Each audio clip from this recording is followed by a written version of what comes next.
मन को नियंत्रित कैसे करें? महाभारत के युद्ध के दौरान जब अर्जुन ने युद्ध लड़ने से मना कर दिया, तब श्री कृष्ण अर्जुन को समझाते हुए कहते हैं कि हे अर्जुन, तुम किस लिए डरते हो? तुम स्वयं परमात्मा का एक अंश हो। अपने भीतर झांककर अपनी आत्मा को देखो, फिर तुम्हें आत्मा में उस परमात्मा का रूप दिखाई देगा। तब अर्जुन कहते हैं कि प्रभु, आत्मा आप तो कहते हैं कि इस शरीर में आत्मा का वास है, और आप कह रहे हैं कि आत्मा को देखो। आखिर इस आत्मा को देखेगा कौन? क्या कोई और भी शक्ति है इस शरीर में जो आत्मा देखेगी? श्री कृष्ण: हाँ, मन। ये मन बहुत शक्तिशाली है। हे अर्जुन, मन के बारे में विस्तार से समझाने के लिए तुमको मैं एक कथा सुनाता हूँ। सोचो कि शरीर एक रथ है। इस रथ में 5 घोड़े हैं जो रथ को चलाते हैं। ये 5 घोड़े ही हमारी 5 इंद्रियां हैं। इस रथ का सारथी है मन, और इस सारथी के हाथ में ही 5 घोड़ों की लगाम है।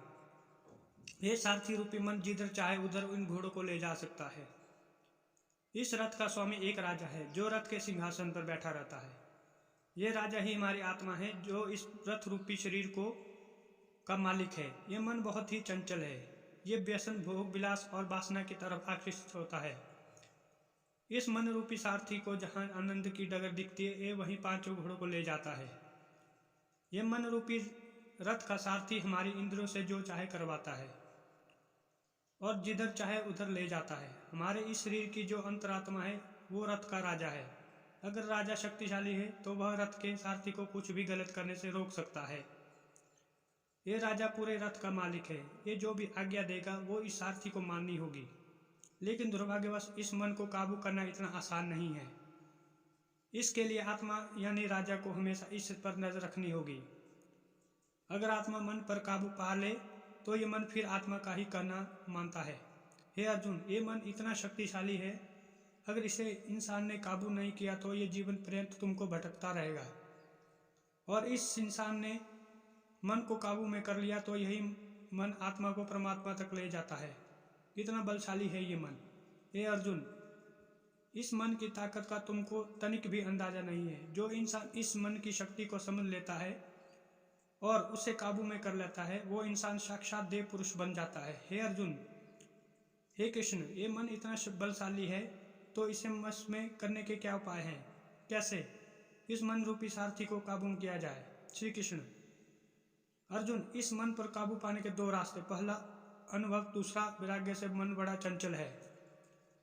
जब भी ये गलत दिशा में जाए इसे रोको, अपने मन को वापस सही रास्ते पर लाओ।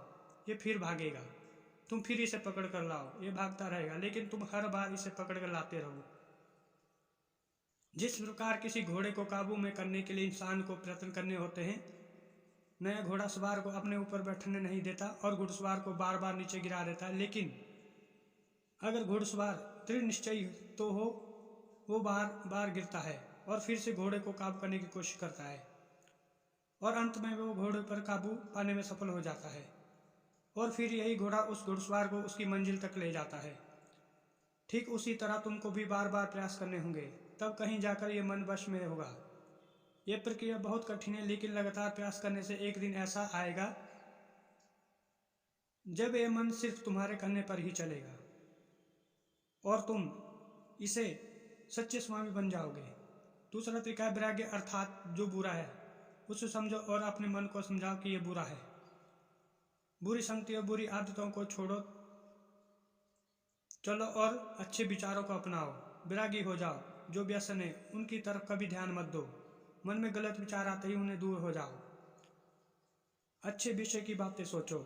इस तरह तुम अपने मन को काबू में कर पाओगे। हे अर्जुन, याद रहे, ये मन इतना शक्तिशाली है कि अगर इसको वश में कर लिया तो ये तुम्हारा हाथ पकड़कर परधाम तक ले जाता है, और अगर वश में ना किया तो ये तुम्हें ना इस लोक का छोड़ेगा और ना उस लोक का। मित्रों, श्री कृष्ण ने रथ के उदाहरण के माध्यम से अर्जुन को मन के बारे में विस्तार से समझाया, और हमें पूरी उम्मीद है कि आपको भी बहुत कुछ सीखने को मिला होगा।